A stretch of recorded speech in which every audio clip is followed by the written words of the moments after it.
Hello' students, আজি লৈছোঁ class 7 সমাজ বিচিত্ৰ অৰ্থাৎ ছ'চিয়েল ছায়েন্সৰ 6 নম্বৰ পাৰ্ট মধ্যযুগৰ ভাৰতৰ সকলো কুৱেশ্যন এনচাৰ। গতিকে ভিডিঅ'টো স্কিপ নকৰাকৈ সকলোৱে চাই যোৱা আৰু যিসকলে এইটো চেনেলত নতুনকৈ আহিছে চেনেলটো ছাবস্ক্ৰাইব কৰি দিবা।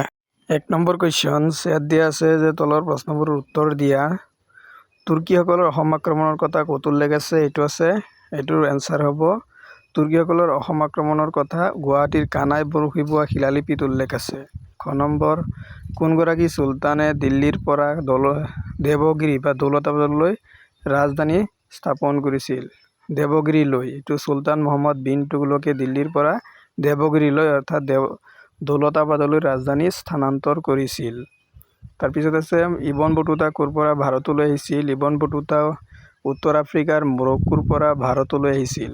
তাৰপিছত আছে চৈয়দ বংশৰ প্ৰতিষ্ঠাপক কোন আছিল? চৈয়দ বংশৰ প্ৰতিষ্ঠাপক আছিল খিজিৰ খাঁ।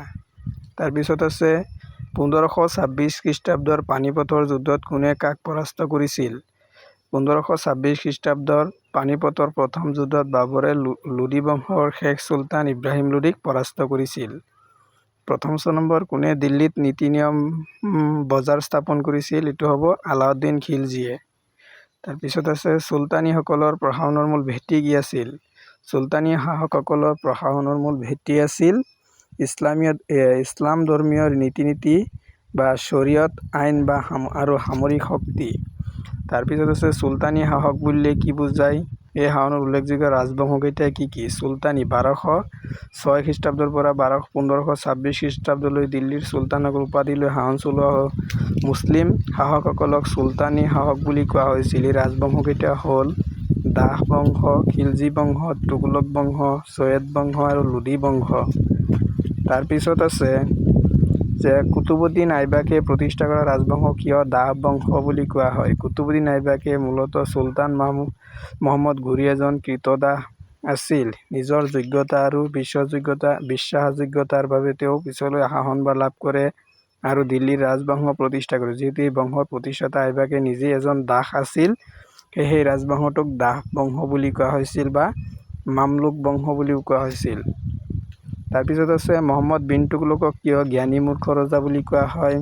মহম্মদ বিন তুগলকক শিক্ষা দীক্ষা সাহিত্য আৰু দৰ্শন অত্যন্ত পণ্ডিত ব্যক্তি আছিল, কিন্তু তেওঁ গ্ৰহণ কৰা আচৰুৱা আৰু অদূৰদৰ্শী আঁচনি যেনে দিল্লীৰ পৰা দেৱগিৰিলৈ ৰাজধানী স্থানান্তৰ, তামৰ মুদ্ৰাৰ প্ৰচলন, অতিৰিক্ত কৰ সংগ্ৰহ আদিৰ ফলত সমগ্ৰ দেশত বিশৃংখল সৃষ্টি হৈছিল আৰু প্ৰজাসকলে ঘোৰ কষ্ট ভুগিবলগীয়া হৈছিল আৰু তেওঁৰ অদ্ভুত আৰু অসংলগ্ন সিদ্ধান্তবোৰৰ বাবে ইতিহাসত তেওঁক জ্ঞানী মূৰ্খ ৰজা বুলি কোৱা হয়।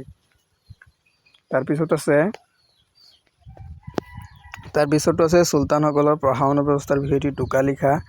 চুলতানসকলৰ প্ৰশাসন ব্যৱস্থাৰ স্বৈৰতন্ত্ৰী আৰু সামৰিক শক্তিৰ ওপৰত আছিল চুলতান স্থান। চুলতানসকল আছিল প্ৰশাসন, সেনা আৰু ন্যায় ব্যৱস্থাৰ সৰ্বোচ্চ মুৰব্বী। মন্ত্ৰী পৰিষদ প্ৰশাসন পৰিচালনাৰ বাবে চুলতানসকলক সহায় কৰিবলৈ উজিৰ বা প্ৰধানমন্ত্ৰীকে ধৰি বিভিন্ন মন্ত্ৰী বা বিষয়া আছিল। আইন কানুন ইছলামীয় ধৰ্মীয় আইন শৰীয়ত অনুসৰি শাসন কাৰ্য চলোৱা হৈছিল। তাৰপিছত প্ৰশাসনিক সাম্ৰাজ্যখনক কেইবাটা ভাগত ইকতাত ভাগ কৰা হৈছিল আৰু একোজন বিষয়াৰ ওপৰত।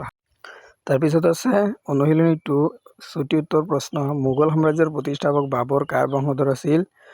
মোগল সাম্ৰাজ্যৰ প্ৰতিষ্ঠাপক বাবৰ টাইমুৰ বা তৈমুৰ লং আৰু মাতৃৰ ফালৰ পৰা চেঙ্গিজ কাৰ বংশধৰ আছিল বা টাইমুৰ বংশধৰ আছিল। তাৰপিছত মোগল সাম্ৰাজ্যৰ বিস্তৃতি ক'ৰ পৰা ক'লৈ আছিল? কাশ্মীৰৰ পৰা দাক্ষিণাত্যৰ গোদাবৰী নদীৰ উপত্যকালৈ আৰু পশ্চিম কান্দাহাৰৰ পৰা পূব বেংগললৈকে অৰ্থাৎ বাংলাদেশলৈকে আছিল। বাবৰনামা কি? বাবৰনামা হৈছে মোগল সম্ৰাটে বাবৰে নিজে লিখা এক আত্মজীৱনী। হেমচন্দ্ৰ বিক্ৰমাদিত্য উপাধি কোনে লাভ কৰিছিল? এইটো হিমুৱে লাভ কৰিছিল। চলিহ কুল বুলিলে কি বুজায়? চলিহ কুল হ'ল সকলোৰে প্ৰতি শান্তি আৰু সম্প্ৰীতি অৰ্থাৎ শান্তিপূৰ্ণ সহাৱস্থান। তাজমহল কোনে কাৰ স্মৃতিত নিৰ্মাণ কৰিছিল? সম্ৰাট শ্বাহজাহানে তেওঁৰ পত্নী মমতাজৰ স্মৃতিত তাজমহল নিৰ্মাণ কৰিছিল। ঔৰংগজেবে সিংহাসনত অধিষ্ঠিত হৈ কি উপাধি গ্ৰহণ কৰিছিল? আলমগীৰ উপাধি। আকবৰে জ্ঞান অন্বেষণৰ বাবে কি কি কাৰ্য হাতত লৈছিল? তেওঁ ফাটেহপুৰী চিক্ৰী, ইবাদতখানা, প্ৰাৰ্থনাগৃহ সাজি সকলো ধৰ্মৰ পণ্ডিতসকলক আলোচনাৰ বাবে আমন্ত্ৰণ জনাইছিল। ইয়াৰোপৰি সকলো ধৰ্মৰ মূল সত্তাক একত্ৰিত কৰি দীন-ই-ইলাহী নামৰ এক উদাৰ ধৰ্মমত প্ৰৱৰ্তন কৰিছিল। তাৰপিছত জিজিয়া কৰ বুলিলে কি বুজায়? ইছলামিক শাসনত অমুছলিম প্ৰজাসকলে যেনে হিন্দু নিজৰ ধৰ্ম আৰু সম্পত্তি সুৰক্ষাৰ বিনিময়ত ৰাজ্যক দিবলগীয়া বা ৰজাক দিবলগীয়া কৰক ধৰ্মীয় কৰক জিজিয়া কৰ বোলা হৈছিল। মঞ্চবদাৰী ব্যৱস্থাৰ বিষয়ে লিখা আকবৰে প্ৰৱৰ্তন কৰা এক প্ৰশাসন ব্যৱস্থা আৰু সামৰিক ব্যৱস্থা। মঞ্চব মানে হ'ল পদবী বা স্থান বা মৰ্যাদা। প্ৰত্যেক মঞ্চবদাৰী বা বিষয়াই নিজৰ পদবী অনুসৰি এক নিৰ্দিষ্ট সংখ্যক সৈন্য বা ঘোঁৰা হাতী ৰাখিব লাগিছিল আৰু ইয়াত বিনিময়ত তেওঁলোকক দৰমহা আৰু জমিদাৰী